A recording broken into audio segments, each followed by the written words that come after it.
Ibu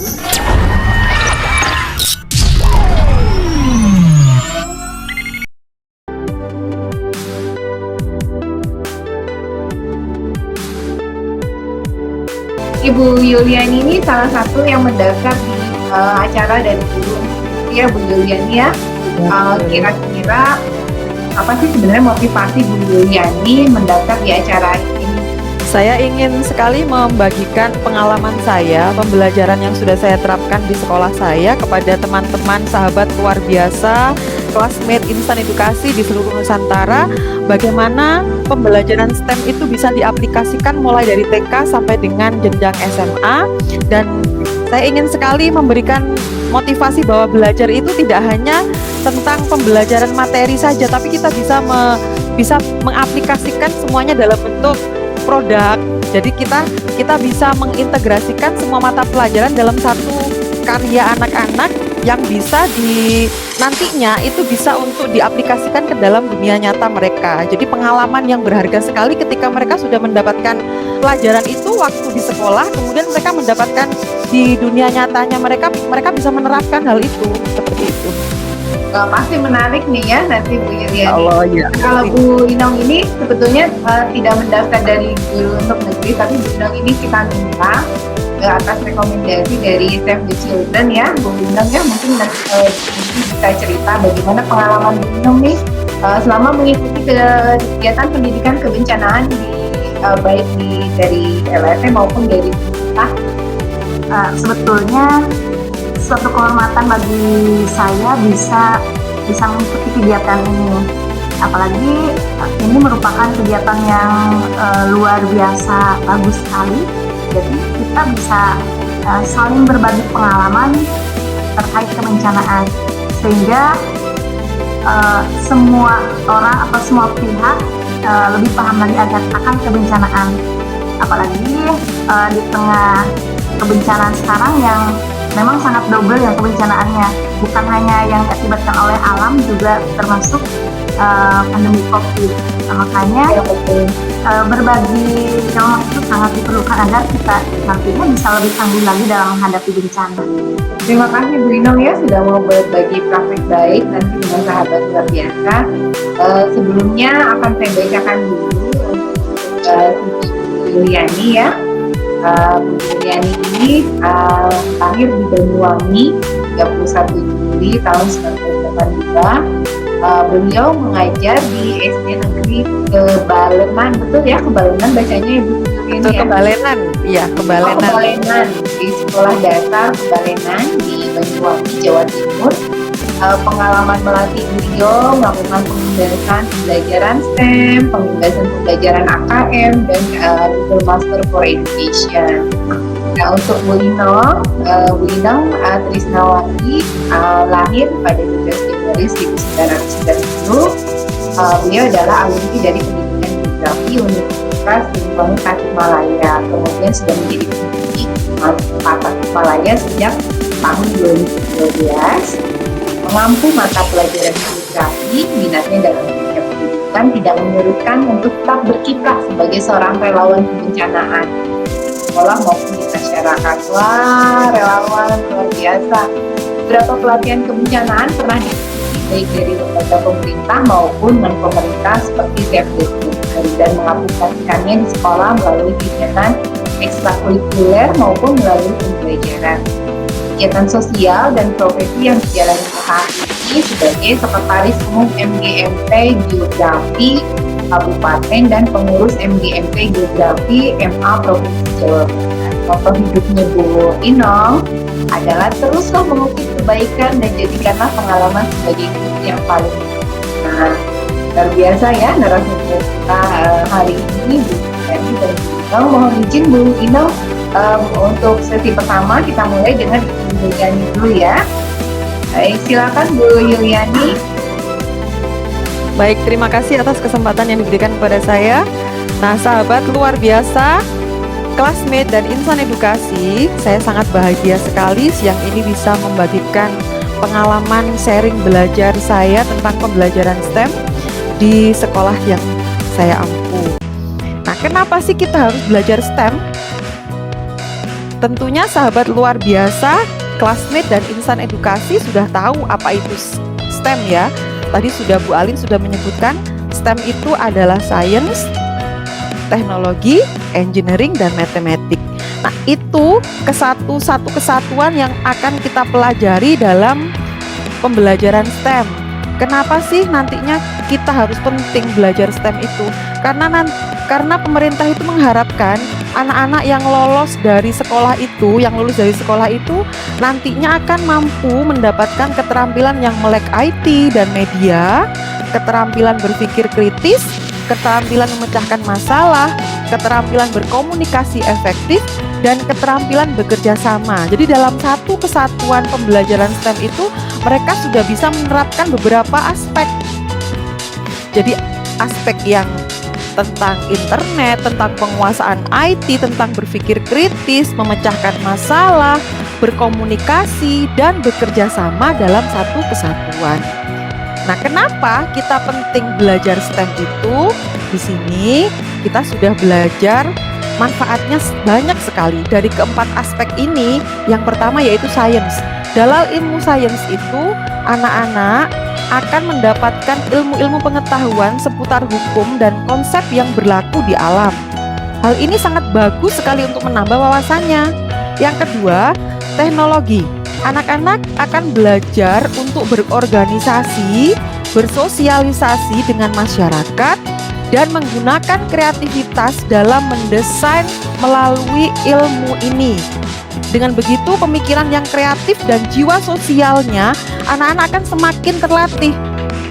Jadi ketika pembelajaran STEM itu sudah dilaksanakan, mereka akan mempunyai jiwa yang sangat kreatif yang sudah terlatih mulai dari sejak sekolah. Yang ketiga yaitu engineeringnya. Anak-anak akan belajar untuk bagaimana cara menyelesaikan masalah secara teratur dan juga terbiasa berpikir kritis. Mana masalah yang lebih dulu diselesaikan, mana yang kemudian diselesaikan. Yang terakhir adalah matematika. Seperti yang sudah kita ketahui, matematika itu sangat sekali banyak gunanya ya, banyak sekali gunanya yang akan dilatih dalam banyak hal, mulai dari memecahkan masalah, ketelitian, berlatih sabar, berpikir logis, dan sebagainya. Dengan mempelajari hal ini, anak-anak akan lebih mudah menemukan solusi dari sudut pandang yang lain. Dari keempat aspek tersebut, banyak sekali yang bisa dirasakan manfaatnya oleh anak-anak. Nah, dalam proses pembelajaran STEM ini, kita mengenal istilah EDP atau Engineering Design Process. Kita mengawalinya dengan X. What is the purpose of challenge? Jadi pertama, kita harus mencari dulu masalah yang ada di sekitar kita itu apa saja, baru kita bisa integrasikan ke dalam pembelajaran STEM. Kemudian kita imagine atau vision. What can I do to meet the challenge? Apa sih yang bisa kita pakai, apa yang kita bisa bayangkan untuk membuat sebuah pembelajaran itu mengatasi masalahnya bagaimana. Kemudian constraint itu what are the limitation of the challenge? Batasan mana saja yang harus kita pakai dalam mengatasi masalah ini. Kemudian yang berikutnya yaitu plan. Plan itu adalah merencanakan atau mendesain project apa yang ingin kita rencanakan untuk mengatasi masalah yang terjadi. Kemudian create ini kita menciptakan apa? Misalkan kita punya masalah seperti tadi, punya masalah tentang jembatannya roboh. Kita mengajak anak-anak untuk membuat simulasi jembatan. Nah, itu namanya adalah create, adalah langkah setelah plan kita membuat sebuah project atau prototype yang akan kita desain bersama dengan anak-anak. Setelah desain tadi selesai, kita akan melangkah dengan tes. Tes itu, does your project meet the challenge? Apakah project tadi itu mengalami kesulitan atau ada kelemahannya atau kelebihannya apa? Jadi semua proyek-proyek yang sudah kita buat bersama anak-anak itu harus kita uji atau tes kelayakannya. Setelah selesai dites, kita harus mengimprovisasi, improve-nya. What changes are need to match the challenge? Jadi kita harus mengimprove apa kekurangannya tadi, kita bisa memperbaiki. Kemudian kelebihannya apa, kita bisa pertahankan. Nah, setelah kita menentukan sebuah proyek, kita menentukan tingkat kesulitannya. Kesulitannya kira-kira kalau saya buat proyek ini bersama anak-anak di kelas saya, kira-kira mereka mampu tidak ya? Nah, kita harus menentukan itu, kita harus memikirkan tingkat kesulitannya. Kalau misalkan kita buat di level TK, di level kelas 1, di level kelas yang atas, itu kira-kira ini mampu tidak? Terlalu gampang atau terlalu sulit tidak? Nah, kita harus memikirkan. Setelah itu, kita harus buat prototype. Prototype itu adalah desain awal atau rancangan yang akan kita buat sebelum dibuat nantinya dalam bentuk yang banyak atau bentuk yang karya nyata. Setelah selesai dibuat prototipenya, kita baru menguji bersama anak-anak. Bu Yuliani, mohon izin nanti ke backstage dulu. Kita Iya, akan betul. lanjut dengan Bu Inong ya. Ya, terima Kita akan kasih. ketemu lagi di tanya jawab sahabat luar biasa yang ingin bertanya tentang Converse Time kepada Ibu Yuliani. Baik, sekarang kita masuk ke sesinya Ibu Inong. Silakan Bu Inong yang akan berbagi tentang STEM dalam kebencanaan. Baik, terima kasih Bunda Alin yang sudah memberikan saya waktu untuk memberikan pemaparan. Selamat siang, salam sejahtera. Semoga sahabat luar biasa, classmate dan insan edukasi selalu diberikan kesehatan di tengah pandemi ini. Saya Inong Trisnawati dari Man 4 Tasikmalaya akan berbagi pengalaman dengan sahabat luar biasa Nusantara tentang integrasi pendidikan kebencanaan dalam pembelajaran STEM melalui penggunaan aplikasi Bumi Kita. Indonesia merupakan negara yang kaya akan bencana alam atau yang kaya akan bencana, dari mulai banjir, longsor, tsunami, gunung berapi, dan masih banyak yang lainnya. Nah, salah satunya dengan banyaknya aplikasi yang berkaitan dengan kebencanaan. Nah, sahabat luar biasa, classmate dan insan edukasi, berikut saya tampilkan beberapa contoh aplikasi yang berkaitan dengan kebencanaan. Nah, apakah ada yang sudah pernah menggunakan salah satu aplikasi tersebut? Nah, dari banyaknya aplikasi yang ada, di sini hanya satu yang akan saya paparkan, yaitu aplikasi Bumi Kita. Nah, kenapa saya pilih aplikasi Bumi Kita untuk mengintegrasikan pendidikan kebencanaan dalam pembelajaran STEM? Karena di masa pandemi ini, dengan pembelajaran jarak jauh yang hampir setiap waktu anak-anak tidak lepas dari yang namanya handphone. Nah, maka kita sebagai guru maupun orang tua ya harus lebih kreatif dalam memberikan pengetahuan tentang kebencanaan. Nah, sasaran kita sebetulnya adalah para guru maupun orang tua. Nah, agar bisa menyampaikan atau mengajarkan hal yang berkaitan dengan kebencanaan kepada anak-anak. Nah, salah satu penunjangnya, sahabat luar biasa, classmate dan insan edukasi bisa menggunakan aplikasi Bumi Kita.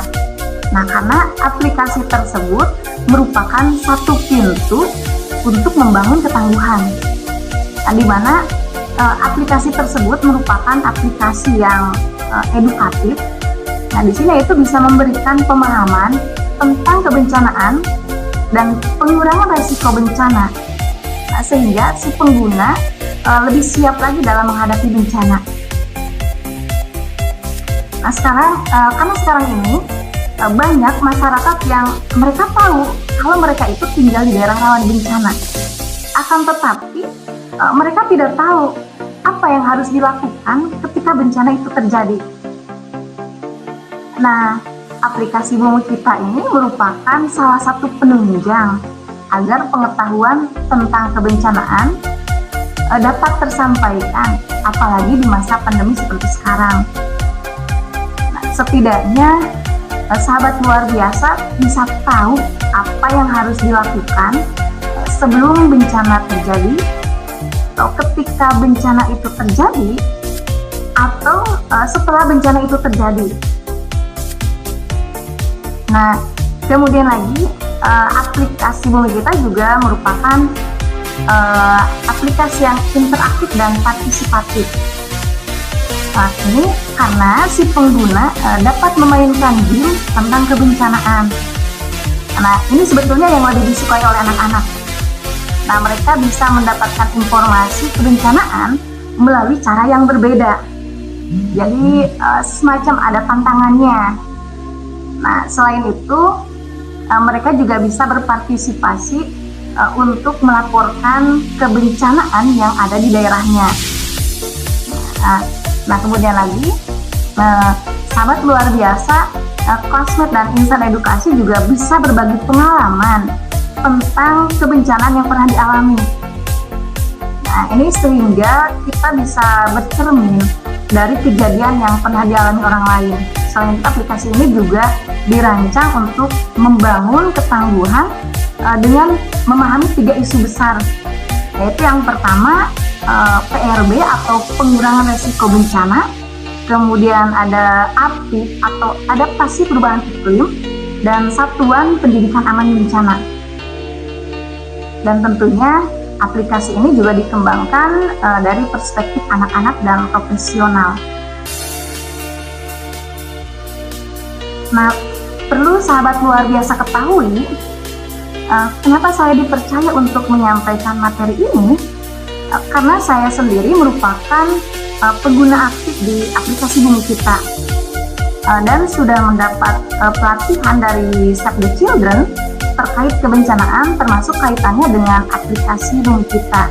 Berdasarkan pengalaman saya, memang aplikasi ini mudah dipahami, termasuk oleh orang awam.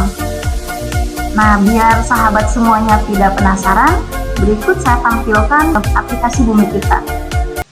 Pernah nggak kamu ingin ke suatu tempat tapi ternyata jalannya banjir, terus ada bencana di sekitar tempatmu, tapi bingung mau lapor kemana? Atau kamu ingin tahu lebih banyak tentang bencana, tapi kurang yakin harus mulai dari mana? Tenang, sekarang sudah ada aplikasi Bumi Kita.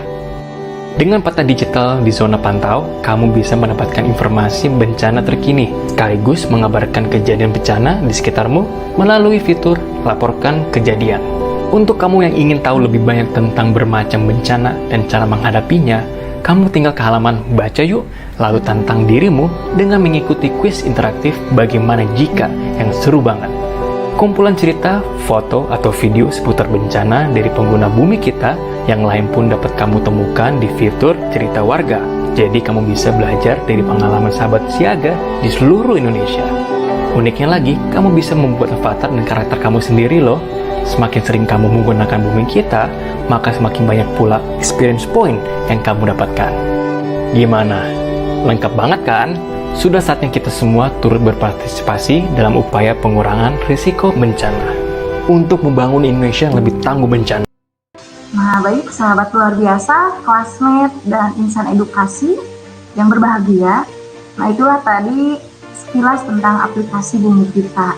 Nah, adapun aksi nyata untuk membangun ketangguhan masyarakat dalam menghadapi bencana, nah itu bisa kita mulai dengan hal kecil. Nah, salah satunya di sini yang pertama itu mengajak keluarga, saudara, sahabat, teman, maupun orang terkasih untuk selalu siap siaga bencana.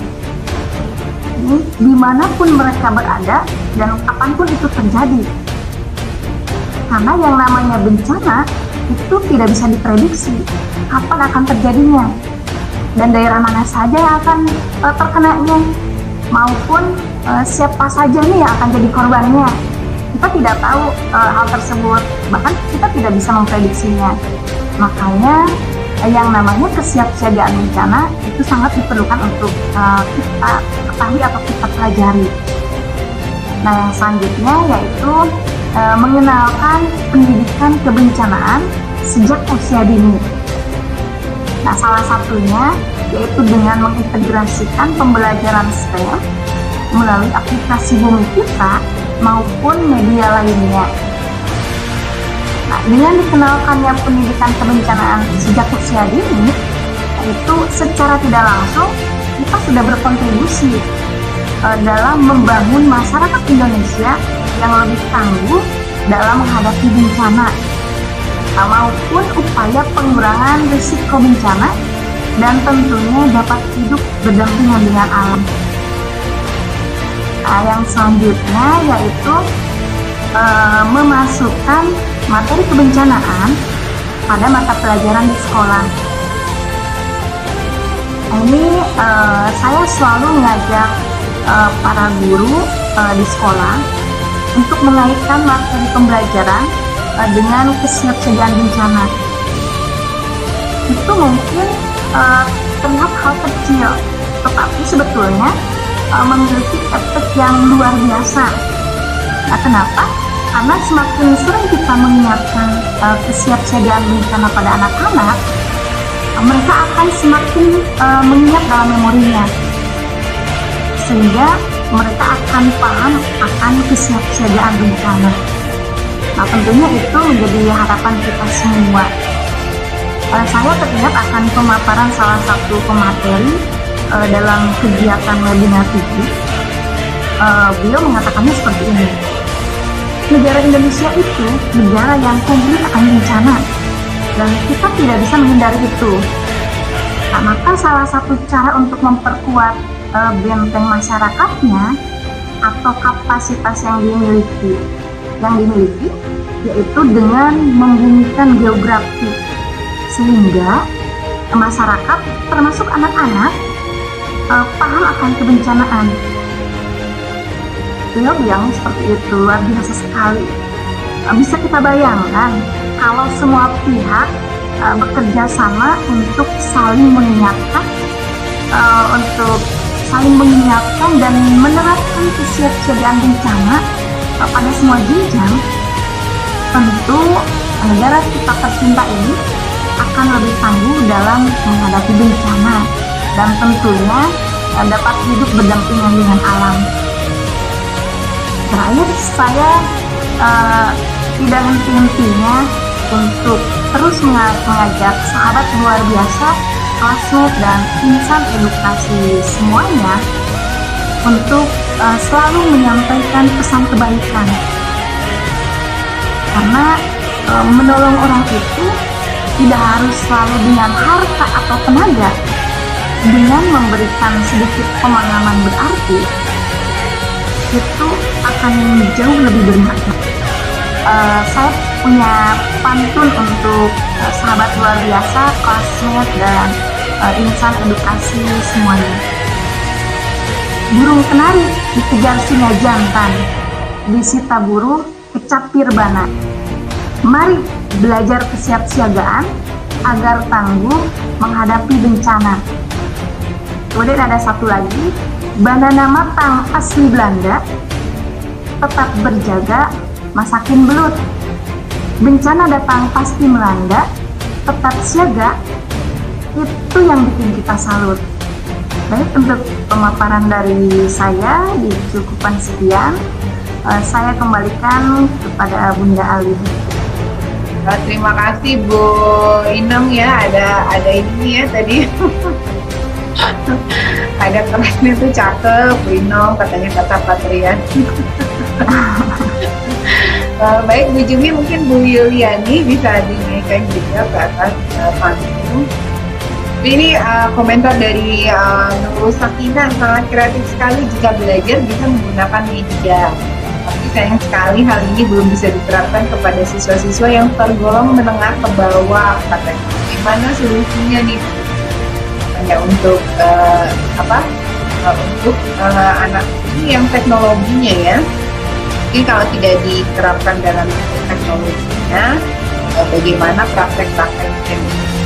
Pertanyaan dari Bu Nurul Sakina, mungkin bisa dijawab dulu sama Bu Yuliani ya. Baik, terima kasih. Pertanyaannya bagus sekali. Nah, tadi pertanyaannya bagaimana kalau misalkan pembelajaran itu tidak bisa didukung oleh media seperti itu ya? Mungkin seperti itu. Yeah. Jadi kalau dalam pembelajaran STEM, kalau di saya itu mungkin tidak perlu menggunakan media atau teknologi yang sangat canggih, kayak seperti kalau misalkan seperti punya Bu Inong kan harus terpaku pada aplikasi. Otomatis kan anak-anak kalau kita dari SD ke bawah itu HP-nya masih bersama dengan orang tua. Seperti kita saat ini kemarin setahun yang lalu ya, hampir tahun kita pandemi ya, itu kebanyakan pembelajaran itu juga melalui WhatsApp group, kemudian melalui Google Classroom. Nah itu HP-nya yang dipakai adalah HP orang tua. Nah seperti itu. Nah untuk pembelajaran STEM ini sendiri, kita bisa mengaplikasikannya, tidak perlu menggunakan media HP, maksudnya seperti itu. Kita bisa teknologinya tidak perlu menggunakan HP, tapi kita bisa menugaskan. Ya awal memang kita menugaskannya memang melalui WhatsApp group, tapi mereka bisa menggunakan, bisa membuat sebuah project bersama orang tua di rumah. Itu jelas dengan bantuan orang tua tentunya. Nah itu tetap menggunakan bahan yang ramah lingkungan. Jadi tidak perlu menggunakan teknologi yang terlalu tinggi atau seperti itu, tidak perlu. Kalau menurut saya, kalau untuk di pembelajaran STEM yang sudah pernah saya aplikasikan seperti itu. Ya. Kemudian di Bu Inung juga memang nggak harus pakai aplikasi Bumi Kita juga ya Bu ya, ngajarin kebencanaan. Gimana Bu? Iya, jadi sahabat luar biasa semuanya, jadi aplikasi Bumi Kita itu salah satu penunjangnya. Ini bukan berarti hanya itu satu-satunya. Nah, adapun ketika tadi misalnya dalam satu keluarga itu yang memiliki handphonenya, misalnya hanya dalam satu keluarga misalnya hanya ada satu, si ibunya atau si ayahnya. Nah, itu ketika pembelajaran jarak jauh kan, nah kita bisa saling ini, makanya tadi yang menjadi sasarannya itu guru maupun orang tua agar bisa mengajarkan pada anak-anak yang di rumah atau pada peserta didiknya. Itu karena saya juga pernah kejadian seperti ini. Handphone saya itu ketika di rumah itu tidak pernah diam, artinya bukan hanya di kita gitu. Jadi bergulir apakah itu sama anak kita atau sama saudara yang meminjam, termasuk ketika misalnya untuk pengumpulan tugas. Nah maka saya menyiasatinya, kalau dengan teknologi itu dalam handphone kita misalnya ada aplikasi itu yang berkaitan dengan kebencanaan. Nah maka biasanya saya kasih syaratnya seperti ini, boleh minjam asal kita kasih lihat dulu nih informasi tentang kebencanaannya. Nah secara tidak langsung kan mereka ketika mau minjam, wah ini pasti harus buka dulu. Nah itu kan ketika dilakukan secara berulang-ulang, akhirnya mereka bisa mengingat di memorinya, seperti itu. Nah kemudian lagi, kalaupun misalnya tidak ada teknologinya, nah sebetulnya untuk memberikan informasi kebencanaan itu bisa juga dengan cara manual. Jadi ketika kita mendapat pengetahuan atau informasi tentang kebencanaan, nah kita informasikan lagi atau kita kasih lagi ke mereka. Nah itu ketika kita tidak ada medianya, kita bisa menggunakan apa yang ada di sekitar kita. Misalnya untuk simulasi bencana, nah kita bisa menggunakan simulasinya itu dengan cara kecil atau cara sederhana, tapi si anak-anaknya itu paham kalau misalnya terjadi bencana ini kita harus ngapain nih. Yang penting tujuan utama kita untuk mengenalkan kebencanaan pada peserta didik atau anak-anak kita tersampaikan. Seperti itu Bunda. Iya betul, jadi tidak melulu harus menggunakan teknologi ya. Iya betul, menarik sekali ya Bu. Jadi tadi kalian juga anak-anak belajar bagaimana menjaga lingkungan. Ya juga mereka belajar ya matematikanya tadi. Matematika itu bukan cuma menghitung, menambah, mengurang, mengkali ya, tapi juga ada mengukur ya. Iya. Kemudian ini dari Pak Roger Hendrik Eva. Ini bertanya Bu, bagaimana trik kita mengaitkan setiap mata pelajaran dengan materi kebencanaan? Apakah semua mata pelajaran bisa dikaitkan dengan materi kebencanaan ini Bu? Terima kasih Pak Roger, pertanyaannya sangat menarik sekali. Jadi ketika pembelajaran tentang kebencanaan itu, apakah harus semua mata pelajaran mengaitkan tentang kebencanaan? Nah ini tentunya kita harus pilih-pilih dulu, ini yang cocok itu materi ini kebencanaannya apa. Jadi jangan sampai misalnya materinya ini dikaitkannya dengan ini yang tidak berkesinambungan. Ya tentunya itu harus kekreatifan kita juga. Ya, Jadi kekreatifan memang sangat diperlukan. dan Baik, saya sekarang tambahkan. banyak ini ya, banyak inspirasinya ya. Iya, Silakan betul Bu sekali. Yuliani. Nah, terima kasih Pak Rojak untuk pertanyaannya, bagus sekali. Kalau dari saya ini, tadi sudah pernah saya singgung waktu di awal slide tadi itu ada kita pertama menganalisis dulu KD-nya. Jadi kita ambil dulu KD apa yang terkait dengan fenomena alam atau fenomena sosial yang kita angkat dari pembelajaran kita. Jadi kita ambil, misalkan kita sekarang temanya tentang kebencanaan, kita ambil dulu fenomena alam apa yang sedang terjadi saat ini, barulah kita kaitkan dengan pembelajaran. Nah, misalkan di KD kita saat ini tidak ada, kita bisa mengambil dengan KD di level di atas kita. Kemudian ini dari KD, metode apa yang paling bagus digunakan dalam mengajarkan kebencanaan di masyarakat untuk anak-anak, terutama anak-anak yang ABK. Nah, ini kalau ABK ini gimana? Kalau saya seperti sebenarnya pembelajaran STEM ini lebih menarik untuk anak-anak yang kayak ini. Misalkan anak-anak kadang-kadang kan kita bosan, namanya anak-anak ya, kadang-kadang kalau cuma dikasih metode ceramah, metode mengerjakan soal, mereka kadang-kadang lebih sering bosannya, ya. Tapi kalau dengan pembelajaran STEM, anak-anak itu lebih banyak sekali terpacu, seperti motoriknya mereka itu lebih terpacu. Mereka bisa menggunakan ya saling bekerja sama dengan temennya seperti itu. Nah, kalau misalkan untuk anak-anak yang berkebutuhan khusus, itu kemarin teman saya sudah pernah menerapkan menggunakan ini plastisine, kemudian menggunakan pembelajarannya menggunakan pola ini makanan. Jadi mereka itu mengaitkan antara pembelajaran ini dengan makanan. Jadi mereka lebih mengambil ke ini bagaimana menerapkan makanan ini dalam pembelajaran, maksudnya seperti itu. Jadi tidak hanya mengaitkan dengan pembencana, maksudnya seperti itu. Kalau kemarin teman saya sudah menerapkannya seperti itu. Waktu ada sosialisasi di sebuah PLB. Iya betul. Pakai nyanyi-nyanyi juga bisa ya Bu Inung ya? Ya, Iya betul. Kayak nyanyi gerak dan lagu, coba Bu Inung. Ya. Bu Inung gimana pengalamannya ngajarin? Pernah nggak ngajarin pakai gerak dan lagu? Ya jadi betul Bunda, sahabat luar biasa. Nah ketika kita mengajarkan kebencanaan itu otomatis kita tidak bisa menyamakan nih yang antara yang TK dengan yang SD atau dengan yang jenjang yang lebih tingginya. Tentunya pasti berbeda-beda metodenya. Misalnya kalau yang remaja, kalau yang sudah SMP atau SMA itu lebih mudah untuk kita mengarahkan. Nah, tentu akan berbeda metode kalau kita menerapkannya di jenjang yang lebih rendahnya, baik itu misalnya TK maupun anak-anak yang SD.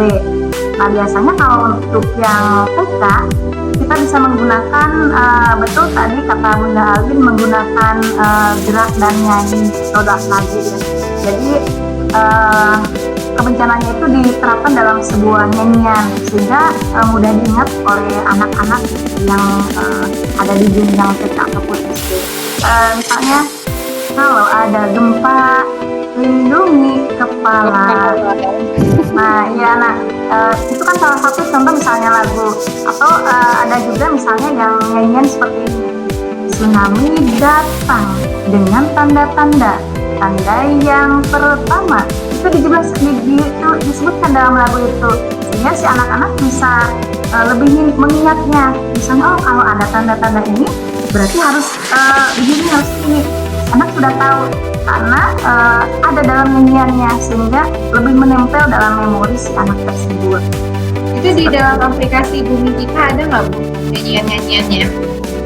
Kalau untuk nyanyiannya kemarin belum ada. Dalam aplikasi itu ada pengetahuannya, kemudian lagi ada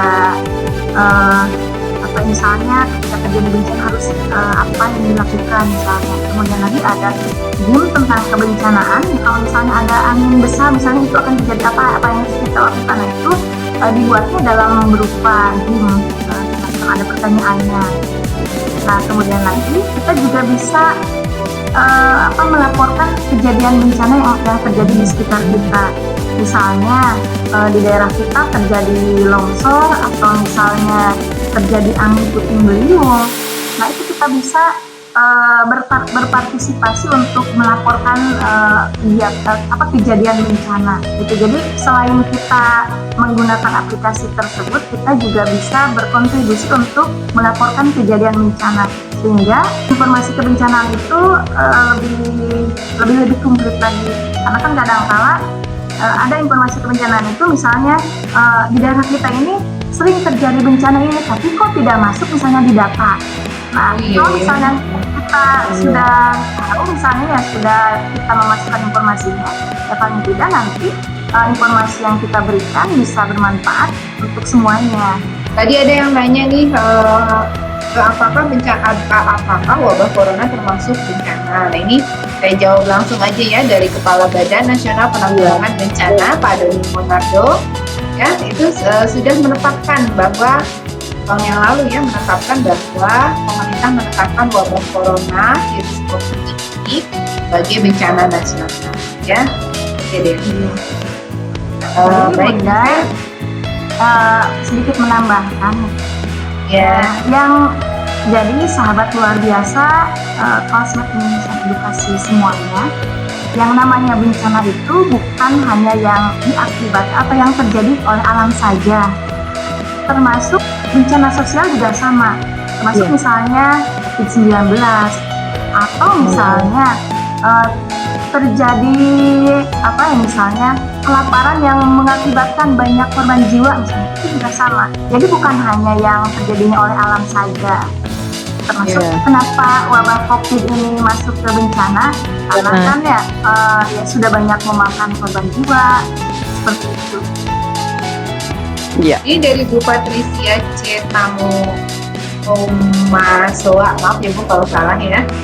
Saya sudah praktek edukasi siaga bencana gempa dengan lagu barusan untuk anak-anak TK dan SD kelas 2. Ini padahal sudah 2 tahun lalu saya ajari, mereka masih ingat sampai depan.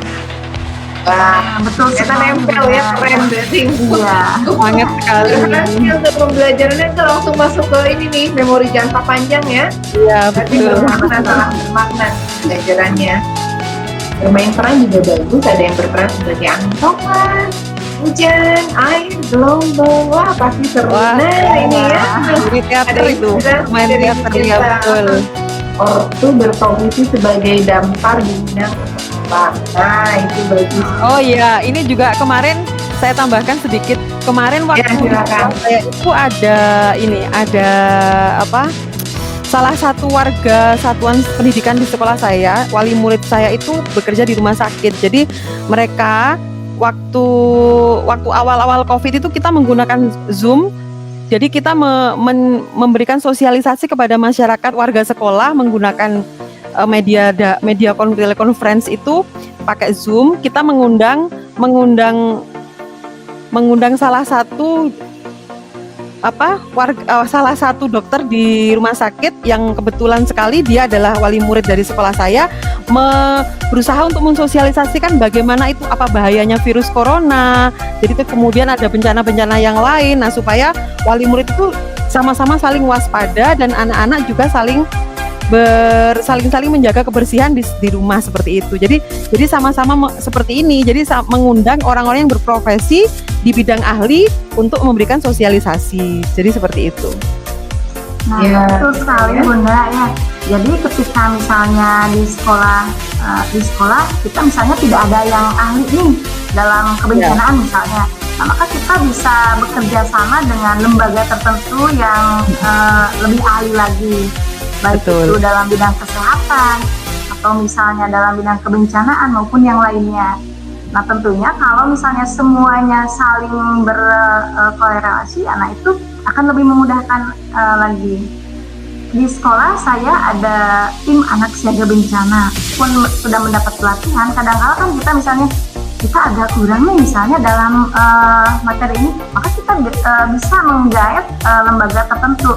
Misalnya kalau saya mendatangkan langsung dari puskesnya, misalnya baik itu yang berkaitan dengan kebencanaannya atau misalnya ketika mengevakuasi. Nah itu mereka kan yang ahlinya di puskesmas atau bidang kesehatannya. Atau misalnya kita juga bisa bekerja sama dengan TNI Polri. Nah, itu sebetulnya mereka sangat senang sekali kalau dilibatkan. Jadi sebetulnya kita mungkin akan merasa sungkan ya kalau untuk yang pertama kali. Misalnya, aduh ini saya di sekolah tidak ada yang tahu nih tentang kebencanaan, tapi kita bingung ini mau minta bantuannya sama siapa misalnya. Nah itu kita sebetulnya ya yang lembaga terkait termasuk puskesmas atau Koramil ataupun kepolisian itu mereka sebetulnya sangat welcome kalau misalnya kita memberitahu mereka untuk memberikan pengetahuan tentang kebencanaan, baik dari mulai misalnya survivalnya, kemudian misalnya ketika bencana datang, kita kan tidak tahu ya ini bencana kapan ya akan terjadinya. Kalau misalnya bencana sudah terjadi, nah kita harus ngapain gitu kan ya. Nah itu mereka dikasih pembekalan, misalnya ketika bencana terjadi kita harus apa yang harus kita lakukan, atau misalnya ketika kita melihat korban, nah kita harus mengutamakan yang mana, atau misalnya menolong yang mana dulu, atau ini misalnya ketika melihat korban yang luka dan lain sebagainya yang harus dilakukannya. Nah mereka mendapat informasi dan pelatihan dari para ahlinya, dan itu tentunya sangat membantu sekali pihak sekolah maupun kita. Karena mereka bisa menerapkan lagi ke teman-temannya seperti itu. Iya, saling menularkan informasi. Iya betul. Jadi anak-anak pasti senang katanya kalau misalkan dengerin dari narasumbernya langsung ya. Iya, akan bagaimana pembelajaran mereka. Kemudian ini ada dari Bu Nur Maleha, izin bertanya untuk Ibu Nino, bagaimana cara mengatasi anak yang tidak mau untuk kegiatan STEM, anaknya nggak mau. Nah, dan Bu Yuliani mungkin ya ini, mungkin dibuat semenarik mungkin ya. Kalau anak-anak itu sebenarnya. Iya, jadi tergantung metodenya sih benar ya. Jadi sahabat luar biasa, ketika kita mau mengajarkan anak-anak, nah ini kita harus lihat dulu karakter anaknya. Kadang-kadang kan karakter anak-anak itu berbeda-beda. Ada yang ketika kita memberikan pemahaman itu sangat mudah untuk mencernanya atau memahaminya. Ada yang sangat sulit bisa jadi Iya. Nah kita harus identifikasi dulu nih anak-anak ini cocoknya menggunakan metode apa. Jadi kita tidak bisa menyamakan anak-anak dalam satu metode. Jadi bisa berbagai metode kita gunakan asal tujuan yang kita harapkan itu tersampaikan. Kalau saya itu mengelompokkannya gini Bu. Kemarin saya sudah pernah mencoba, misalkan anak itu ada anak yang suka mendominasi, ada anak yang cenderung diam. Jadi saya kelompokkan itu kalau dia mendominasi dengan yang diam, itu tidak saya kelompokkan. Jadi mereka kalau misalnya sama-sama diam, nanti dia nggak jalan. Sama-sama dominasi, otomatis dia kan berdebat, pasti seperti itu. Iya. Jadi pasti saya mengelompokkan berdasarkan karakter anak tersebut seperti katanya Bu Inung tadi. Dari situ setelah mereka sudah berkolaborasi, mereka bekerja sama dalam satu pembelajaran STEM, anak kan diminta untuk presentasi. Ketika mereka presentasi, di situ kita bisa lihat anak yang seneng ngomong tadi dia akan mau berpresentasi. Pasti seperti itu.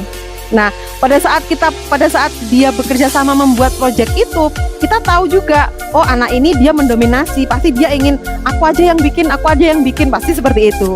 Dari itu nanti kita arahkan, tidak boleh mendominasi satu orang, semuanya harus saling bekerja sama dan saling berkolaborasi. Jadi pengalaman Bu Yuliani tadi menggunakan di grouping ya, jadi mengumpulkan antara anak-anak yang memang dominasi, punya leadership gitu ya mungkin ya, mungkin dengan anak-anak yang memang cenderung diam gitu ya. Jadi intinya mungkin untuk anak-anak yang berkebutuhan khusus ada pengulangan yang terus-menerus kali ya, supaya anak-anak ingat. Iya, kalau dari saya ini tentang pertanyaannya Bu Eni Pujiastuti, bagaimana cara memberikan pembelajaran tentang kebencanaan banjir untuk peserta didik yang ABK? Kalau misalkan dia nggak bicara. Ya, tunawicara itu kita bisa menggunakan video kan seperti itu ya. Kemudian kita juga bisa menggunakan ini bahasa isyarat seperti itu. Ya. Nah, Dan saya simulasi rasa juga ya, Bu, ya. simulasi juga bisa. Jadi saya rasa itu juga cukup membantu untuk memberikan sosialisasi kepada anak-anak. Ya. Iya, betul Bunda. Jadi kalau untuk yang anak ABK itu kan ada berbagai jenis ya. Nah, kita harus tahu dulu ini apakah si anaknya ini berkebutuhan khususnya itu apakah dari segi pendengaran atau dari segi itu. Kalau misalnya kita sudah tahu ya, nah maka ya seperti tadi kata Bu Yuliani, metodenya pasti berbeda. Ada yang misalnya dengan gerak, ada yang dengan memberikan video misalnya ya, atau misalnya bisa juga dengan simulasi. Kita harus tahu dulu anak ini berkebutuhan khususnya itu apa, baru nanti kita bisa memberikan solusinya. Kemudian lagi di masa pandemi sekarang kan ya, yang namanya menjaga kesehatan atau menjaga kebersihan itu yang paling utama. Nah maka kita sebagai gurunya ketika mau menginstruksikan tentunya harus dengan menerapkan protokol kesehatan. Iya, baik betul. itu misalnya ketika setelah mengambil harus rajin cuci tangan, sehingga yang dikhawatirkan oleh orang tua misalnya takut si anaknya kotor atau takut terkena kuman dan lain sebagainya, nah itu bisa dihindari. Untuk Ibu Eni, nah kalau misalnya kita mau mengenalkan bencana banjir, nah itu kita tidak harus mendatangi tempat tersebut, atau misalnya ketika mengenalkan satu bencana kita tidak harus datang langsung ke tempatnya, itu kan otomatis bahaya juga. Nah ini yang jadi taruhannya nyawa loh. Betul, jadi kita harus memperhitungkan kesehatan dan keselamatan. Kalau misalnya kita mau mensimulasikan banjir, itu kita tidak usah jauh-jauh misalnya harus datang dulu ke lokasi banjirnya atau ke lokasi bencananya. Kita bisa menggunakan apa yang ada di sekitar kita. Menggunakan teknologi, menggunakan aplikasi, itu bagian dari simulasi ya. Jadi simulasi, gamifikasi itu fungsinya tadi untuk mencegah hal yang berbahaya. Kita di satu sisi kita harus tetap belajar ya. Seperti misalkan untuk fisika, anak-anak belajar tentang arus listrik, tapi bukan belajar setrum gitu ya. Kita bisa menggunakan simulasi yang aman. Apalagi dengan teknologi sekarang ini ya, anak-anak di rumah bisa nonton video, berita ya. Iya. Banyak lah ya, banyak cara digital ini semua udah banyak banget informasi. Ada jutaan informasi, ada jutaan salah satunya tadi sudah diajarkan oleh sudah disampaikan oleh Bu Imam tentang aplikasi. Nah ya, aplikasi ini kan bisa digunakan untuk usia berapa aja Bu Imam yang aplikasi? Nah untuk aplikasi Bumi Kita itu bisa digunakan oleh semua jenjang. Tentunya kalau misalnya anak masih di bawah umur misalnya TK ataupun SD, nah itu harus didampingi oleh orang tua. Dalam artian tentunya ada memerlukan penjelasan khusus. Jadi selain melihat, karena kan yang namanya anak-anak itu ketika mereka melihat, ada yang misalnya langsung paham, ada juga yang harus ditambahkan penjelasannya secara langsung oleh orang dewasanya misalnya. Nah maka kalau misalnya untuk anak-anak, nah itu akan lebih bagusnya sambil belajarnya bareng-bareng gitu. Jadi ketika di rumah kita jangan sendiri loh ya, kalau misalnya kita tahu informasi kebencanaan itu, jadi harus dibagi-bagi dengan orang terdekat kita, jadi semuanya siap siaga gitu. Jadi ketika misalnya kita menggunakan aplikasi itu, kita bisa mengajak anak-anak kita sambil kita jelaskan misalnya nih ini banjir seperti ini loh, ciri-cirinya ini. Nah kita jelaskan seperti itu, karena selain kita belajar kan ya, atau selain anak-anak belajar itu mereka akan lebih senang juga karena didampingi oleh orang tuanya, jadi lebih terasa kedekatannya. Ya betul. Bu Indah dan Bu Yuliani, terima kasih banyak atas sharingnya hari ini, sahabat. Sama-sama. Ini ada satu pertanyaan lagi. Bagaimana menanggapi anak yang panik akan banjir? Pernah ada pengalaman anak yang panik itu adalah Sebetulnya untuk sahabat luar biasa semuanya, ketika ada anak yang panik ya baik itu bencana banjir atau bencana apapun, itu karena si anak belum tahu akan bencana itu. Jadi menurut mereka itu ada hal baru, otomatis mereka belum bisa beradaptasi. Jadi mereka harus melakukannya apa? Nah makanya kita sebagai guru maupun orang tua harus mengenalkan kepada anak-anak itu. Ini misalnya bencana banjir. Nah, bencana banjir itu ciri-cirinya apa saja? Kita kenalkan kepada anak-anak. Kemudian lagi termasuk misalnya dampaknya. Nah, itu kita kenalkan kepada anak-anak. Nah, kalau misalnya si anak-anaknya sudah tahu, otomatis ketika misalnya bencana itu terjadi, si anak itu sudah memiliki pengetahuan khusus atau memiliki, kalau bahasa ininya bentengnya ya. Jadi yang harus dilakukan itu mereka sudah tahu, sehingga ketika misalnya banjir terjadi seperti itu, nah tentunya kita sebagai orang tua atau gurunya ya sama, jadi jangan menampilkan kepanikan, karena kalau misalnya si orang dewasanya sudah terlihat panik, nah ini bagaimana anak-anaknya yang melihatnya. dikuasai sendiri ya, kuasai Iya. orang tua atau sebagai orang dewasa kan menguasai diri. Dan jangan Betul, panik. setuju sekali. Jadi orang tua harus tahu karakteristik ancaman kebencanaan itu apa saja, dan dikenalkan kepada anak-anak. Makanya penting banget sekali mengajarkan pendidikan kebencanaan ini sejak dini kepada anak-anak, ya. Kemudian caranya bagaimana tadi melalui orang tua, ya, kalau pelajaran ini. Baik, Bu Yuliani dan Bu Limang, silakan ada closing statement untuk menutup acara ini dari Bu Yuliani dulu. Ya, terima kasih Bu Alin. Dari pembelajaran yang hari ini kita terapkan, integrasi bencana dalam pembelajaran STEM, yaitu kita bisa mengolah sebuah pembelajaran itu lebih menarik dengan cara melakukan sebuah project based learning bersama anak-anak supaya pembelajaran lebih bermakna. Jadi anak-anak bisa menerima sebuah pembelajaran itu tidak hanya tentang materi saja, tapi bagaimana cara mereka mengaplikasikannya ke dalam dunia nyata ketika mereka sudah lulus sekolah nanti. Jadi kalau zaman saya dulu bingung, belajar buat apa, belajar matematika buat apa? Iya, betul. Justru fenomena yang ada di sekitar anak-anak itu adalah semuanya fenomena pembelajaran yang mereka bisa pelajari di sekolah gitu. Mereka bisa mengaitkan antara materi yang dipelajari di sekolah dengan kehidupan sehari-hari. Ya, ada kaitannya. Betul sekali. Kalau dari saya tidak henti-hentinya untuk terus mengajak sahabat luar biasa, classmate dan insan edukasi semuanya untuk selalu menyampaikan pesan kebaikan. Karena menolong orang itu tidak harus selalu dengan harta maupun tenaga. Nah, dengan memberikan sedikit pemahaman yang berarti, itu akan jauh lebih bermakna. Ya, jadi kalau misalkan kita berbagi ilmu saja, ini sudah bagian dari menolong sama ya.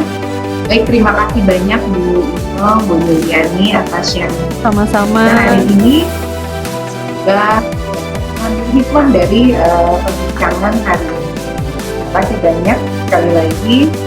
Mohon izin untuk acara